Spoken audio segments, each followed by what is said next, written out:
আসসালামু আলাইকুম বন্ধুরা। গেরের শুরুতে কতবার নিড়ানি করাইলাম, আগুন দিলাম, চার্জ দিলাম, আবার সেই সাবেক দেখেন ঘাসে ভরা। এখন আবার সেই লেবার দিয়ে পরিষ্কার করতেছি। মানে এত পরিমাণ ঘাস, এর কোনো শেষ নাই। কতবার যে পরিষ্কার হইল আর কতবার যে আগুন দিছি, অন্তত 5-7 বার। একটা একটা করে বাছাই করে এরপরে আগুন দিয়ে পোড়ানো হয়েছে, আবার সেই একদম ভরা। এখন এই কিছু পরিষ্কার করা হয়েছে, এই যে পরিষ্কার করতেছে, এই যে উঠানো হয়েছে।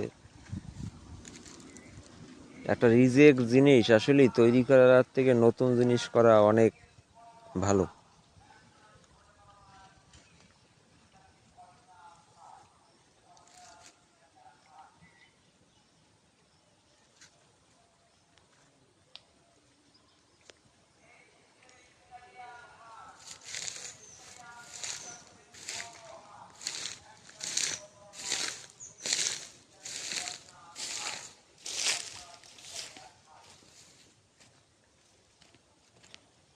রৌদ্রের অবস্থা কি দেখেন! জালি কুমড়া গাছ একদম মনে আছে যে শেষ হয়ে গেছে।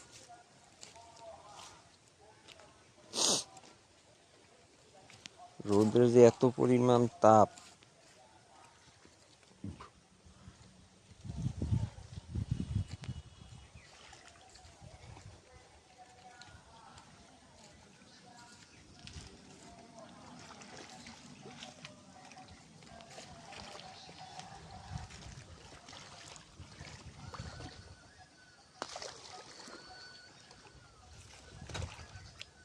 এ কবির ভাই, আর গোড়া থাকতে যায় না?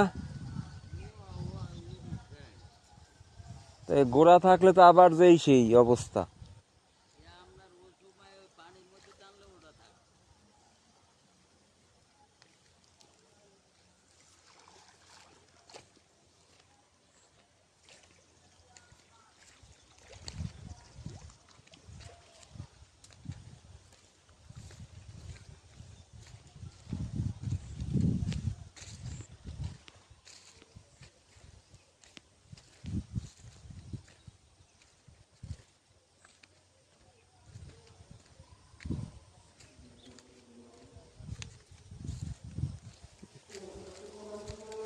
জালি কুমড়া গাছ দেখেন, মানে মাটি গেছে সাদা, একদম মনে হচ্ছে পাথরের মতো সাদা হয়ে গেছে। এই ঘাসের কারণে পানির রং গেছে লাল হইয়া।